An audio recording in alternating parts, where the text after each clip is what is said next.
Hey there, ghouls and fiends. Welcome once again to another edition of the Ministry of Horror. I'm your host, Tezz, and we are here to talk horror. We're here to talk horror news. We're here to talk horror reviews, and sometimes a featured presentation, if I have one prepared, which I don't. Now, I'm pretty sure I jinxed myself on the last show. I have a vague recollection of me saying something like, hey, we're doing pretty good. We're, sticking to a show every week. We're pretty much hitting the scheduled time for recording and getting it out onto the information superhighway, as a good pal once said. And then it kind of shit the bed a bit last week.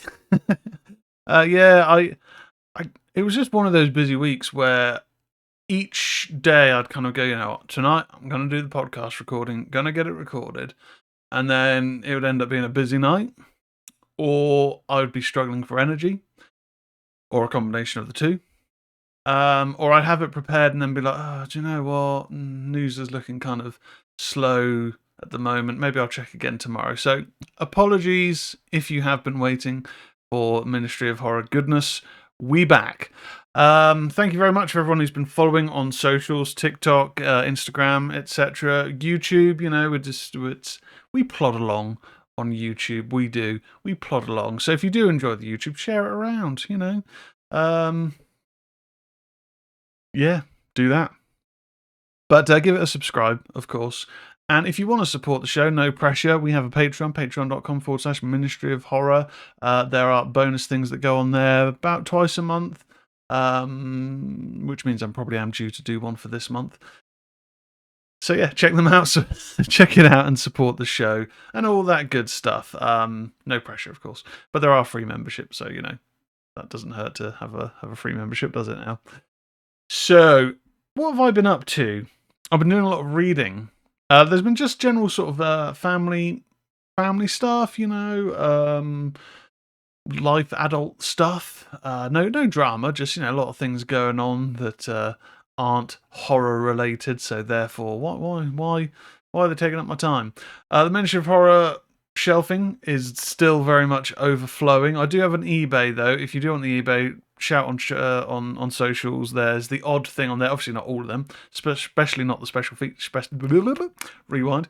Especially not the special collector's editions, but a couple of the things on that top shelf are available for purchase online. So if you are interested in that, check it out. Or just hit up the socials, because obviously my eBay account isn't widely known.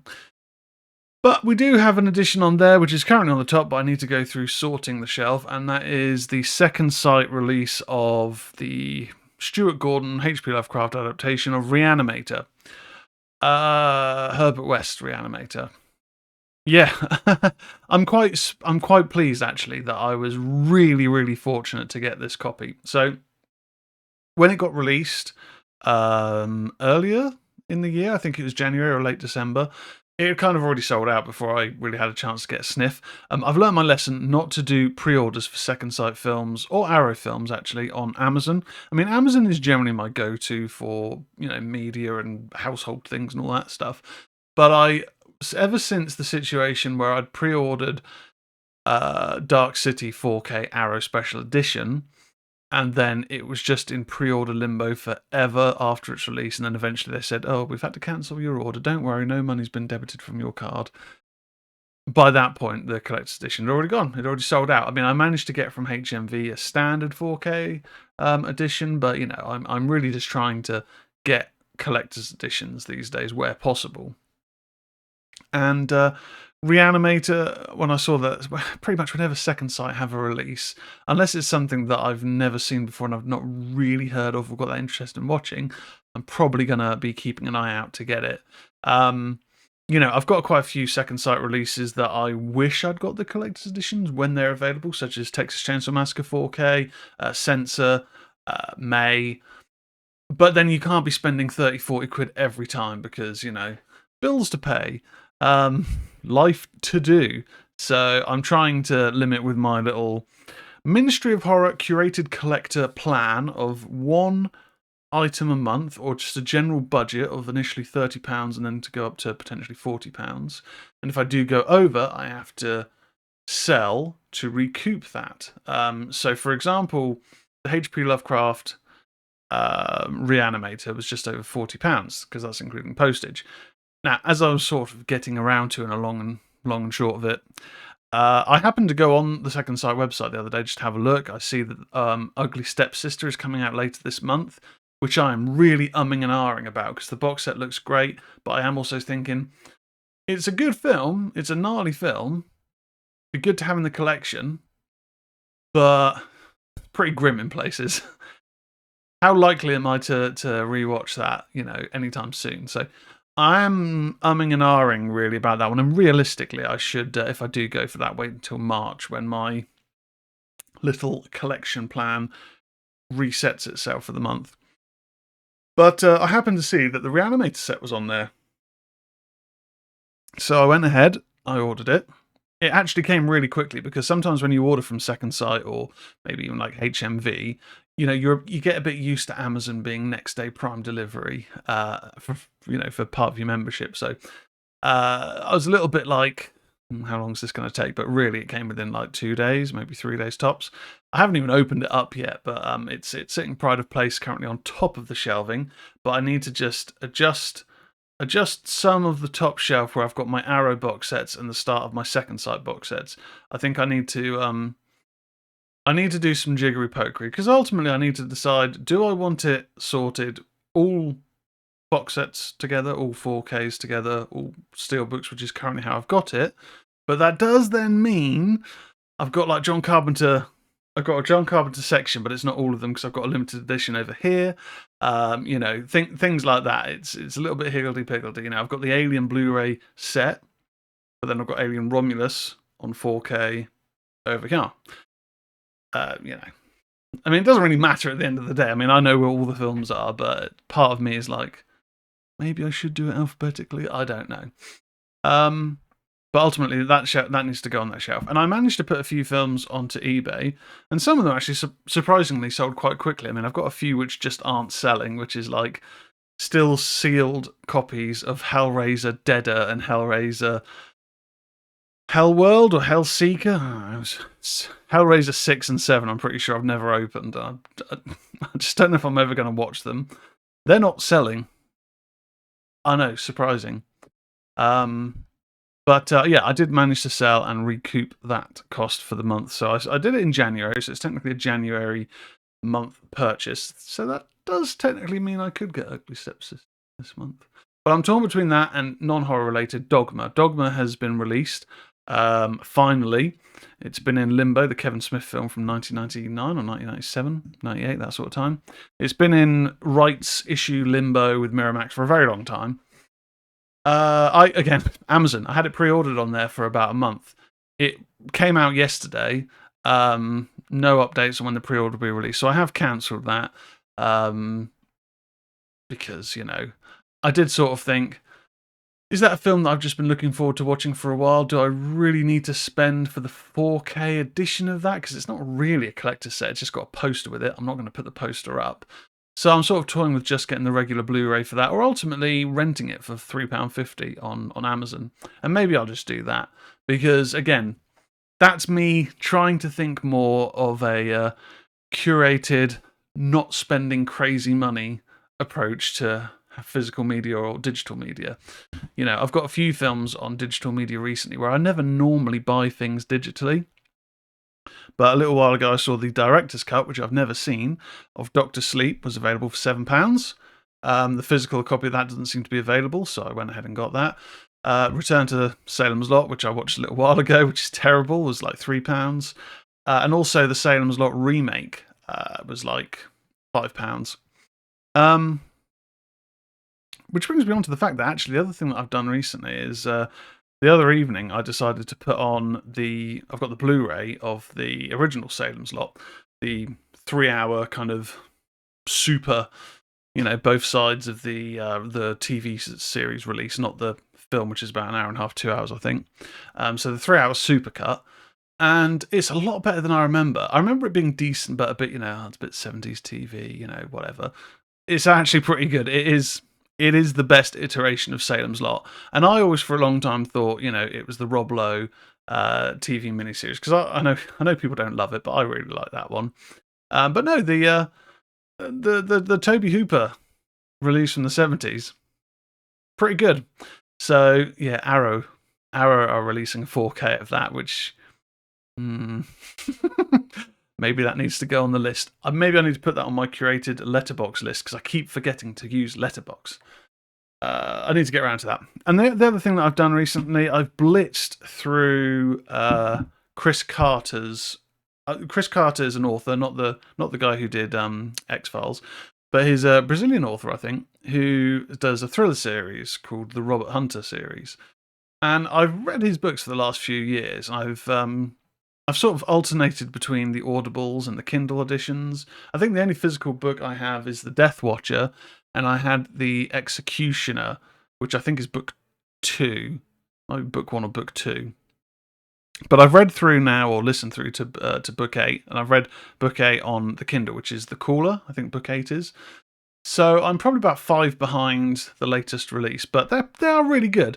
And The Caller is definitely one of the best in the last few. I would have to say that I've really found that a good page turner. And the good thing with Chris Carter books is you're generally looking at 300 to 400 pages tops, really, so they're not huge. And also, he's one of those authors that's really good at just doing very, very short chapters. So you can find yourself just going, right, I'm just going to read one more chapter. I'm just going to read one more chapter without looking at the clock and thinking, oh my God, I was meant to have gone to sleep like an hour ago. That's a mark of a good book, but also it can mean that time management kind of goes out the window a bit. With his, a chapter is a couple of pages, at most maybe 5-6 pages, but quite often like 2 pages or so. So you have got a book of like 90 chapters. But there are also the sort of chapters where quite often it's like, oh, looking through the evidence, Detective Garcia suddenly turned the page. His eyes widened. My God, Hunter, you will not believe this. And that's the end of the chapter. Or, quite often the chapters end that way. And, it's good because you think, oh, well, what's he read? You go to the next chapter, and the next chapter's a different character's action. So you've got to read through that to get to the continuation of what was happening.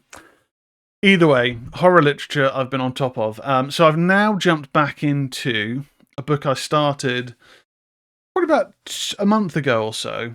Me and the wife had gone for I had a hospital appointment, and she drove. There's a physio appointment on my gammy leg. And on the way back, we went past a Waterstone, so I was like, oh, hello, can we stop here, please? And I went in, and they've got the latest Joe Hill book. I haven't read all Joe Hill's books. I've only really read Horns, Nosferatu, and Heart-Shaped Box. Oh, and The Fireman. The Fireman was all right.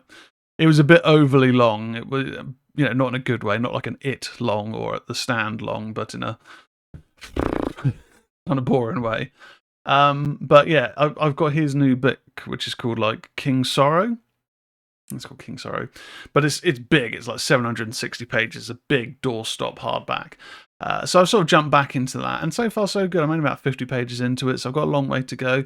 But yeah, I'm kind of getting through that and a few other things. So doing a lot of reading. I mean, I bought a fair amount of books in America and on the Kindle, so really I need to start getting through some books before I even consider buying anything new. Which does bring me to the news, and I'm not one of the articles I'm not going to read, but Bloody Disgusting, which is where I get all my news. They have an article about the horror books announced for 2026 so far. There's a new Nick Cutter book, which I picked up, The Queen, when I was in, I think that was in Amarillo, Texas. I haven't read that one yet, but the only Nick Cutter book I have read was The Troop, which is very good, and I think I've got The Deep on my Kindle. But yeah, he's got a new book coming out this year. Tons of other ones. Anyway, without further ado, ghouls and fiends, let's get to the horror news. So first up, from John Squires, we haven't heard his name in a while. Markiplier's Iron Lung and Sam Raimi's Send Help dominate the weekend box office. The horror genre is on top of the box office charts, with both Iron Lung and Send Help releasing into theatres over the weekend.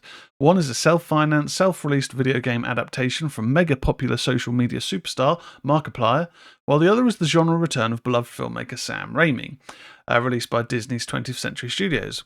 It's a story of David versus Goliath, with Markiplier going head-to-head with a major Hollywood studio and an established filmmaker with a string of box office hits under his belt. The result? Send Help topped the opening weekend box office charts in the United States, but you might be surprised by how closely Markiplier's Iron Lung found itself nipping at Disney's heels. Sam Raimi's survival comedy Send Help is currently number one in the box office, with a reported 20 million opening weekend domestically, and a total of 28.1 million worldwide thus far. The self-released horror movie Iron Lung, meanwhile, came in second place on the charts with a staggering 17.8 million domestically and 21.7 million at the worldwide box office. Regal was the first major exhibitor to get into the business with Iron Lung, which was originally planning a release in a handful of indie theatres. It ended up being released into 3,015 theatres across the US and even getting its own official popcorn bucket. For the sake of comparison, Disney's Send Help is currently playing in 3,475 theatres across the country. There's a number of other bits and bobs there, but it's quite a long article. But yeah, Send Help.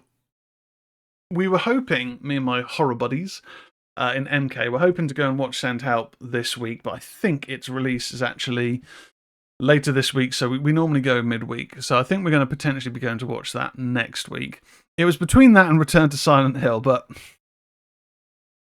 Return to Silent Hill now would be more of a curiosity watch because it's been reviewed terribly.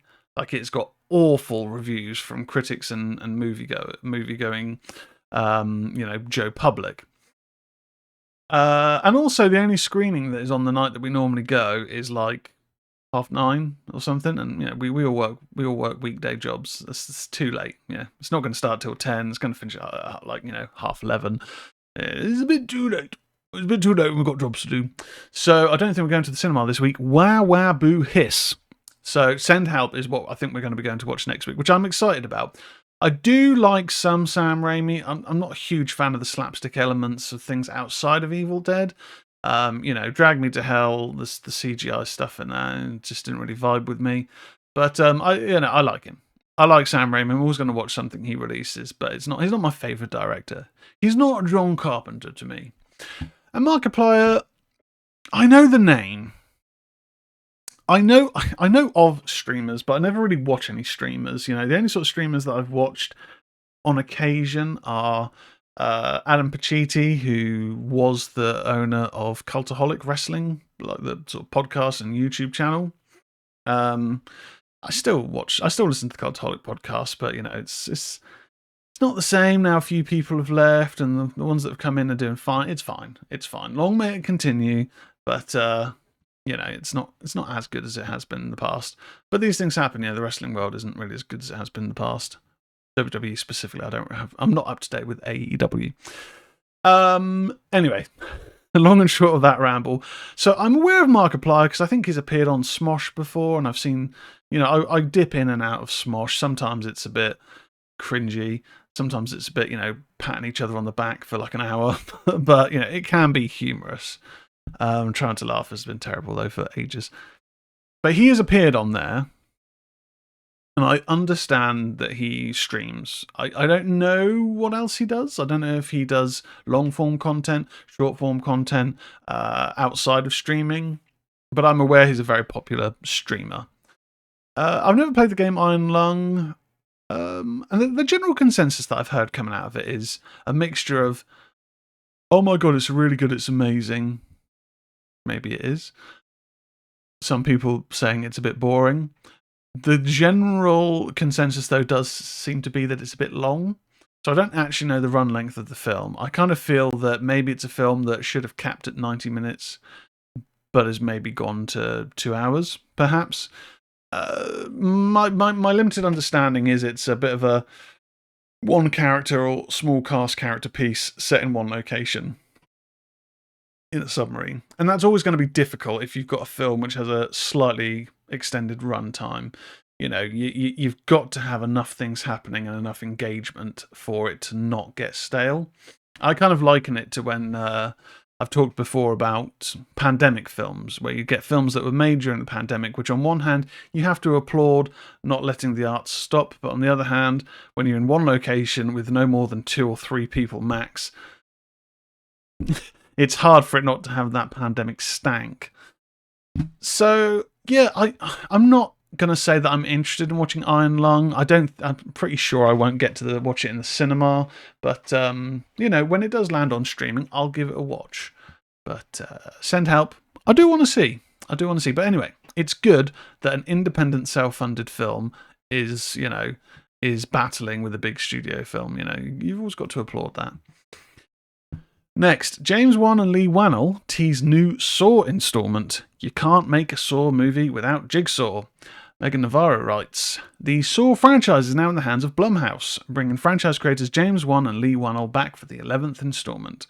The contemporary horror masters have recently gone on record with promises to steer this IP back to its roots, even prompting unconfirmed speculation that they may return to direct at the Q&A for the special legacy screening of the breakout 2004 hit at the Sundance Film Festival last week.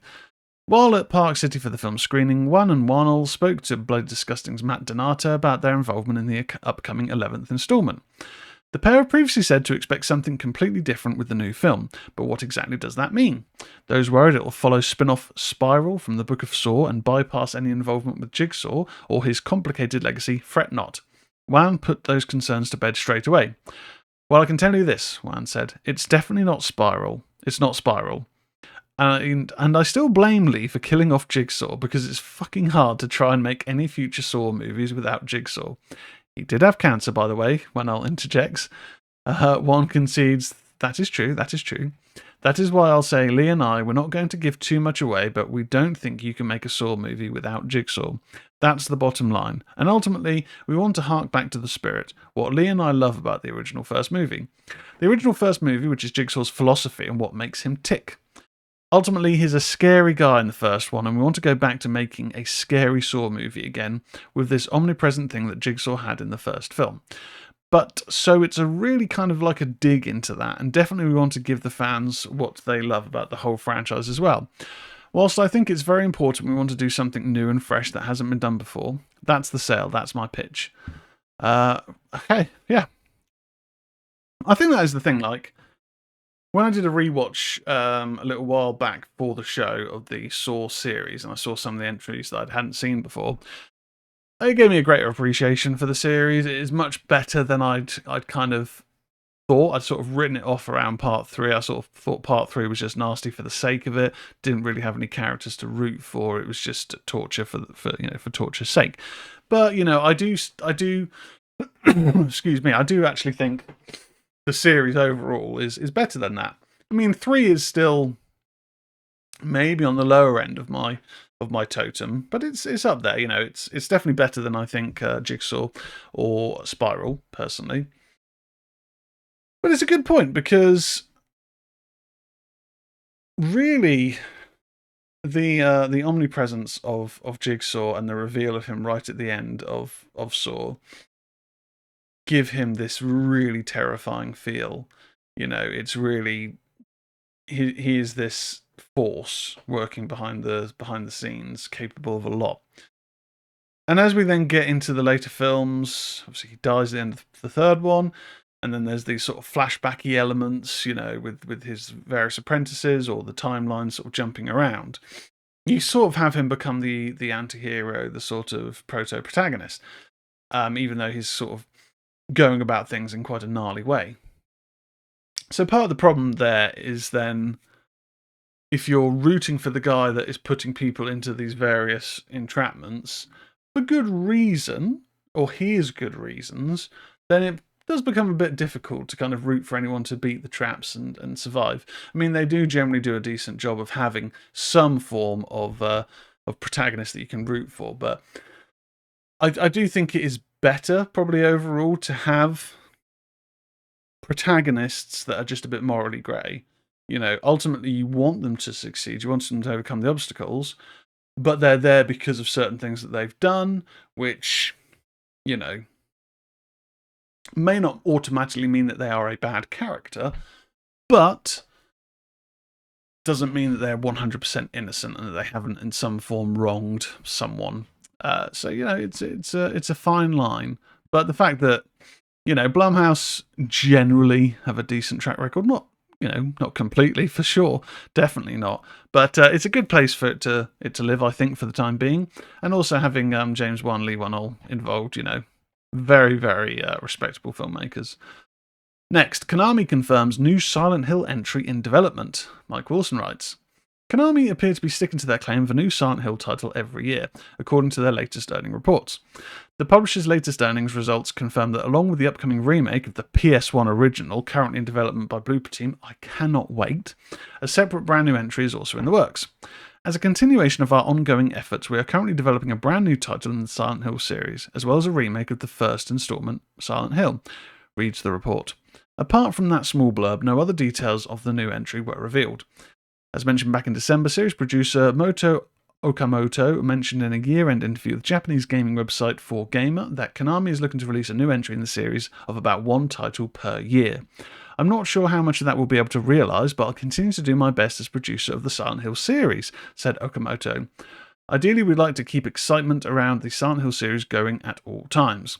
And while we still haven't had confirmation from No Code Games and Annapurna Interactive regarding the release of Silent Hill Townfall, which had been announced back in 2022, one would again hope that the rumoured 2026 release sticks. I have finally jumped back into Silent Hill 2, the remake on PS5. For a long time, I'd sort of been switching between that and Alan Wake 2, and then I really got back into Alan Wake 2, which I eventually did finish. One playthrough. I can't bother to do New Game Plus because I never do. But I did finally jump back into Silent Hill 2, and it is a scary area. It is. It's the prison, and it's so dark in there. It's so dark. You've got to find these weights to then put onto a scale, and putting the weights in the right order opens different doors to then go in and find another weight. But it's just...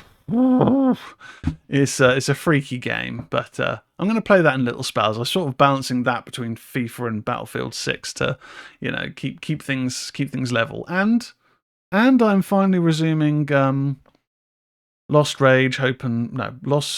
Records Bloom and Rage on Xbox. Because I can, that's a chill game to sort of drop in for an hour or so. Next. First look at Javier Bardem, Amy Adams, Patrick Wilson in Cape Fear, set for April premiere. Alex DiVincenzo writes, Cape Fear will make its global debut February 5th with a 2-episode premiere on Apple TV, followed by new episodes every Friday through July 31st. The news comes with the first images of stars Javier Bardem, Amy Adams and Patrick Wilson in this psychological horror thriller. Hailing from Universal Content Productions and Amblin Television, the 10-episode limited series is executive produced by Martin Scorsese and Steven Spielberg.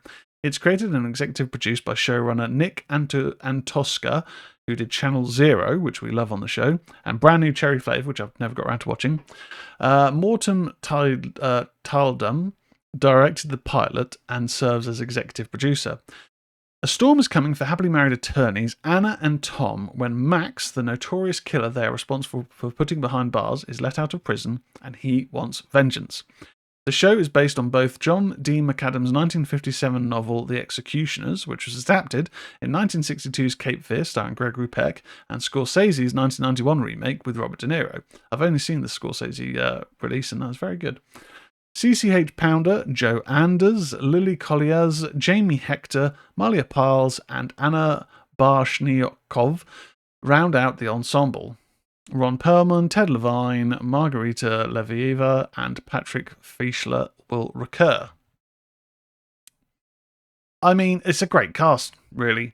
Cape Fear as a TV show, I think, is quite an interesting property that can work for that sort of long-form storytelling. You can really sort of build up this fear presence surrounding the character of what's his name, Max Caddy. So it's the sort of property that I do think will do it well as a series. I mean, you couldn't go more than a 10-episode limited series, as it says. That's fine. It's not the sort of thing where you could make it into, it's been renewed for series 2, series 3. Without just completely deviating from the source material. And sometimes that works. More often than not, it doesn't. But I'm interested to see where this goes. And, it's got some great people behind the camera as well as in front of it. A couple more bits. Japanese liminal horror Exit 8 set for April theatrical release from Neon, Alex DiVincenzo writes. Neon will release the Japanese psychological horror thriller Exit 8 in theatres nationwide on April 10th. Based on the popular video game created by Kotaki Create, the film follows a man trapped in an endless, sterile subway passageway as he sets out to find Exit 8. The rules of his quest are simple. Do not overlook anything out of the ordinary. If you discover an anomaly, turn back immediately. If you don't, carry on. Then leave from Exit 8. But even a single oversight will send him back to the beginning. Will he ever reach his goal and escape this infinite corridor? Your Name producer Kawamura Genki directs from a script he co-wrote with Kentari Hirase. So, I've actually got the game on Nintendo Switch. Yeah, I don't really play many indie games to be honest, and it's pretty creepy, but it is just an endless corridor. And there are certain things where you walk past someone and they don't have a face, or you notice that like one of the benches is that there was a bench where there wasn't one before, or a poster has like what appears to be a moving image of the sea in it. And if you ignore it and then continue around the corner, then like things start attacking you and stuff like that, and sets you back to the start. I mean, it's a decent little experience. How it can be expanded into a film, I guess I guess there are ways to do it. But I guess you could say the same about the Backrooms, which I know the Backrooms has a huge lore that's built up over a number of different videos, and that started out as videos before becoming games, so I'm getting that comparison a little bit the wrong way around. But yeah, it's probably going to be creepy. It'll either be creepy or boring. I don't think there's going to be a middle ground. Finally on the news, Stephen King's The Institute Season 2 starts production. Alex DiVincenzo writes, production has commenced on the second season of The Institute, based on Stephen King's 2019 novel of the same name. Hailing from writer Benjamin Cavell and director Jack Bender, the supernatural horror series will return on MGM Plus later this year. Ben Barnes, Joe Freeman, Simone Miller, Fionn Laird, Hannah Galway, and Arlen So are back to star with additional casting to be announced. Set free but hunted, new dangers await the escapees from the Institute, and I can't wait, King previously teased. In the first season, teen genius Luke Ellis is kidnapped and awakens at the Institute, a facility full of children who all got there the same way he did and who are all possessed of unusual abilities. In a nearby town, haunted former police officer Tim Jameson has come looking to start a new life, but the peace and quiet won't last as his story and Luke's are destined to collide. The Institute scored MGM Plus's best ever premiere when it debuted last July. I enjoyed it. I like the King book. It's one of King's better modern novels. I mean, he doesn't really sort of do out and out horror much in his last few entries, and this isn't out and out horror. It's more, paranoia, a bit of science fiction, a bit of like kind of MK Ultra kind of vibes with telekinesis, telepathy, that sort of thing. It's but it's a good read, and season 1 was generally good. It's fairly faithful to the book from memory. I've not read the book since it came out.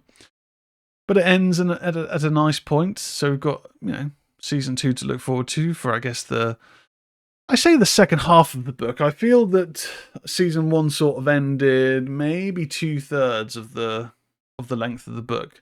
So I guess there's probably going to be potential for some artistic liberties taken. But, well, if it's still got the same people involved, it's probably still going to be good. So I'm interested to have a look at that. And hey, when it comes out, I will resub to MGM Plus. Because I think I got MGM Plus for like $1.99 or 99p a month for the first 3 months, which is great. Which reminds me, January, February is the time to look at various streamers. So Shudder, I said I'm going to leave Shudder. They've given me half price for like a month or 3 months. Same with Arrow, because I wasn't really watching anything on the Arrow player. And then I got an ad to say that Mubi, which is, highbrow, a lot of like world cinema, but that's the place where I first saw The Substance. You can currently get 3 months for £1. So that's not £1 a month, it's £1 for 3 months. And then it reverts to their $11.99, which is a bit steep.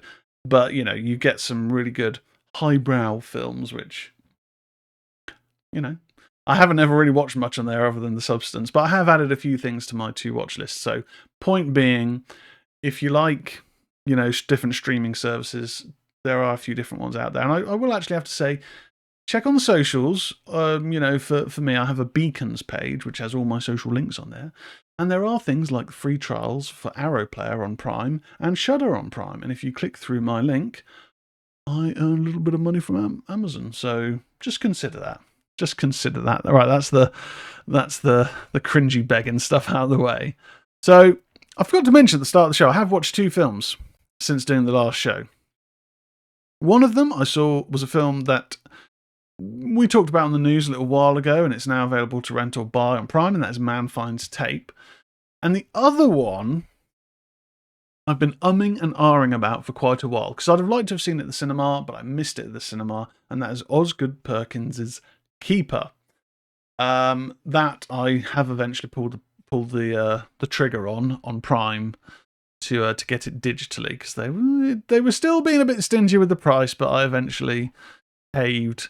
No, I mean, knowing that once I've caved within a week, it's going to be on Prime for free, which is always bloody typical. But we'll start off with Man Finds Tape. So, with the reviews on Ministry of Horror, what I'm going to do is I'm going to talk a bit about the plot, go into the highs, the lows that I feel, and I'm going to give you a score out of 10. So let's get into it. Man Finds Tape. It's a 2025 American mockumentary film written and directed by Paul Gandersman and Peter Hall.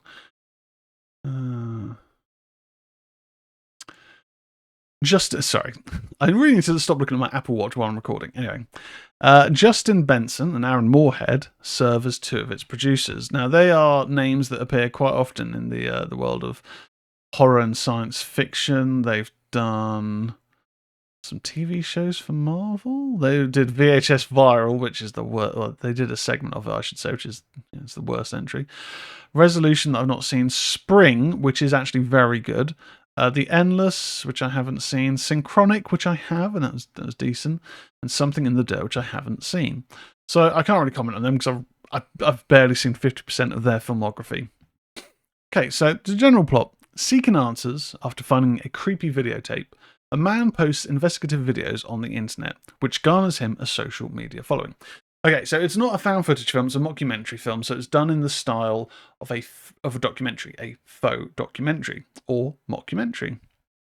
And the documentary is the sister of Lucas, Lynn, who is basically talking about her brother and his odd behaviour. So they lost their parents a little while ago, and she has moved away from this particular town that he has stayed in. And she's now sort of, pursuing her career in documentary filmmaking. But he has found a bit of fame online with what started out as a series of Man Finds Tapes. So he did a video where he's going around his parents' old house after the parents had both passed away from memory. And he just, as he's looking around, he finds just in the basement this tape. And the tape shows him asleep. It's filming him asleep in his room. And at one point he sort of wakes up and he sees someone off camera. And this dark, jacketed or cloaked man walks into frame, touches his head, and he goes back to sleep. Who is this man? What's going on?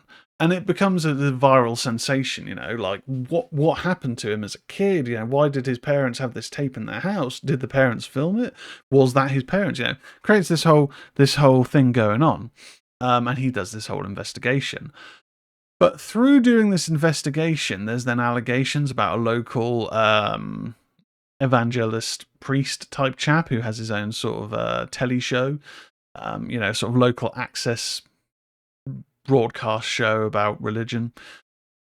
And things get weirder and weirder from there. And, not to get into kind of spoiler territory, but when we do get towards the finale of the film, it really does ramp things up a bit in terms of, well, what is actually going on? Why are there certain moments where people in the town will hear a word or a phrase or a sound and then just suddenly kind of fall asleep that's it, they're out like a light. There's a particular moment earlier on in the film where there's a video footage of a person in town who has been run over by someone and killed. And the video footage shows a number of different people around town who just all of a sudden stop dead in their tracks, look down as if they're asleep, including this man who dies from vehicular manslaughter. He essentially just falls asleep, stood up in the road, and a van rolls towards him and hits him and rolls over him.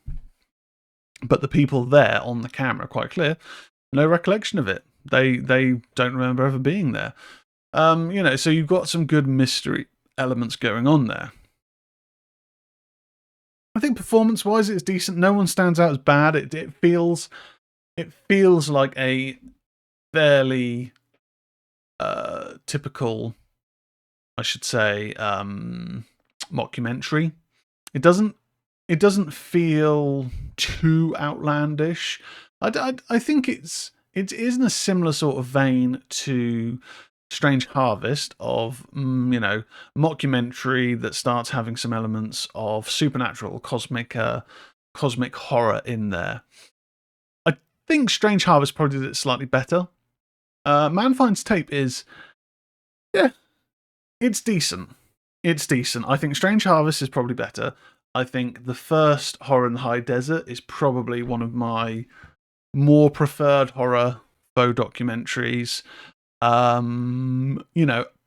It's getting up there to the very first time I saw The Last Broadcast. The Last Broadcast doesn't really hold up to repeat viewings, I will say, but the first time I saw The Last Broadcast, it was like, okay, Blair Witch Project is found footage. This is a different level. This faux documentary thing was just like, oh, okay. I didn't even know at that stage when that came out that sort of thing existed. But that really became kind of like my benchmark for mockumentary horror. So, is there anything negative really with Man Finds Tape? Not really. It's fine. It's fine. I think it's got a fairly... Yeah, I think it's... The moments that happen in the finale are interesting, but I wouldn't necessarily say satisfying. I think things are sort of wrapped up fairly neatly, maybe too neatly. So for that, I have to give it a bit of a middle of the road score of 6 out of 10. If you enjoy a mockumentary, it's potentially going to be your jam. If you enjoyed Strange Harvest, give this one a go. Let me know, in comments and socials and whatnot, your thoughts. But Strange Harvest, I think, did this a bit better than Man Finds Tape. Man Finds Tape, 6 out of 10. And then, yeah, as mentioned, I did finally get around to pulling the trigger and watching Keeper. And I guess part of the reason why I've taken a couple of days to get my review recorded is I just don't know what score to give it. I just don't know. And the weird thing is, it's making me consider picking up a copy of The Monkey. Even though The Monkey, I found quite a disappointing film. I kind of feel, maybe I want to give that a rewatch again, because I did rewatch it like last year. I don't know. I don't know with Osgood Perkins. I just don't know. So as mentioned, Keeper, Osgood Perkins, film directed by them and written by Nick Leppard, 2025 folk horror starring Tatiana Maslany, Rossif Sutherland, Birgit Turton, and Eden Weiss. Okay, the film follows a couple spending their anniversary weekend at a secluded cabin in the woods, where strange things begin occurring and the cabin's dark secrets are revealed. So what I have to say with Osgood Perkins is his films are just shot brilliantly. Each film of his I've seen, I was tempted to do a bit of an Osgood Perkins show, but yeah, it would probably be I Love Long Legs, and then things maybe dip down, maybe dip up again, but maybe dip down. So I kind of scratched that and thought, let's just do the review of Keeper. But his films do look incredible, and they each have their individual tone.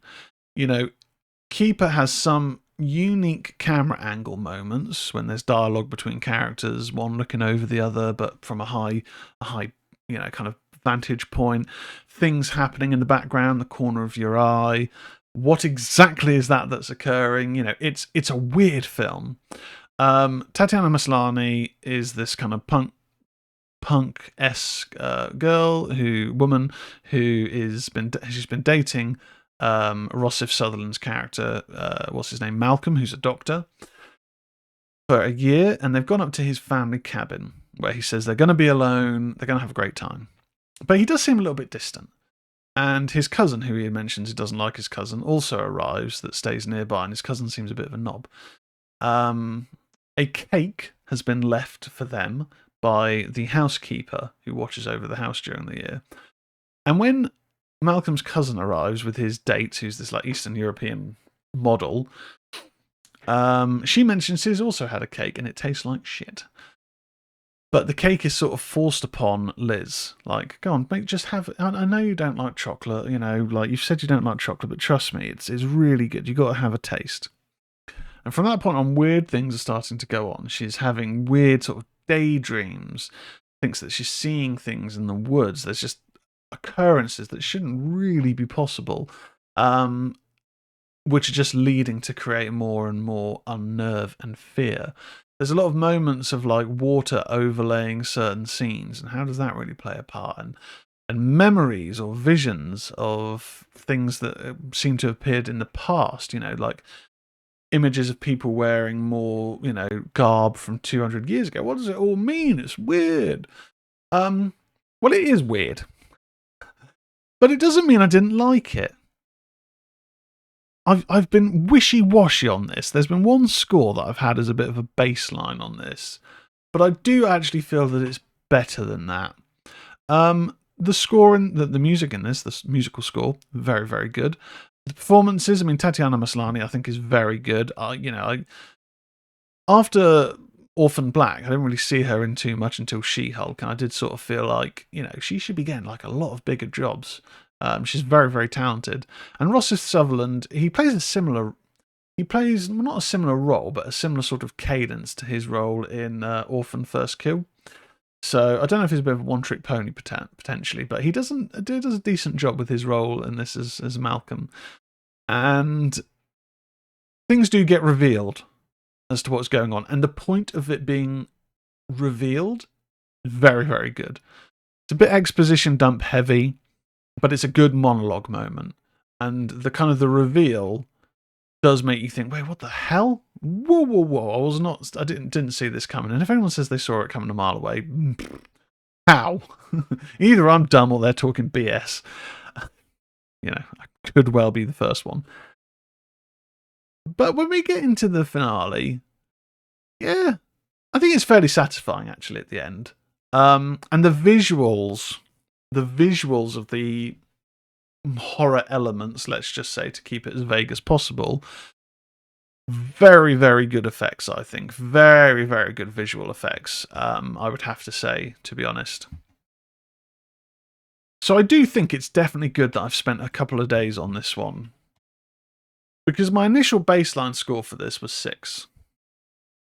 But I actually do think it is a bit better than that. I'm going to give Keeper 7.5 out of 10. I think you have to have an open mind going into this and just know that it is going to be a bit weird and that you need to pay attention. It is an odd film, but as I say, it's shot very well. I think the visual effects in the moments where they are necessary are actually very good. Performances are really good in this. But yeah, it is just a bit odd. So I think that's why I couldn't really give it higher, but I certainly just didn't really feel like I could give it a 6. I think it is better than that. So it is a film that I will definitely rewatch at some point. It is making me think that I need to watch The Monkey again. Maybe The Monkey needs to live on the shelf. Maybe I need to see if there's like a Steelbook edition or something. I don't know. I do have a budget for the month, so yeah, we'll see. Anyway, that is it for another edition of the Ministry of Horror. Be sure to like, follow, subscribe on whatever platform you choose, whether that is the video on YouTube or audio on Spotify, Apple Podcasts, Amazon Music. Shout out to Patreons. Gruff, of course, at his tier. We also got JP and Bericles. Be sure to check that out if you want to support the channel and all the other socials. And if there's, you know, things that you agree or disagree with, check me out on the socials: TikTok, Instagram, Facebook, X. I rarely use X, but X. And let me know how bad my takes are. That's it for another edition of the Ministry of Horror. I'll catch you later. Goodbye.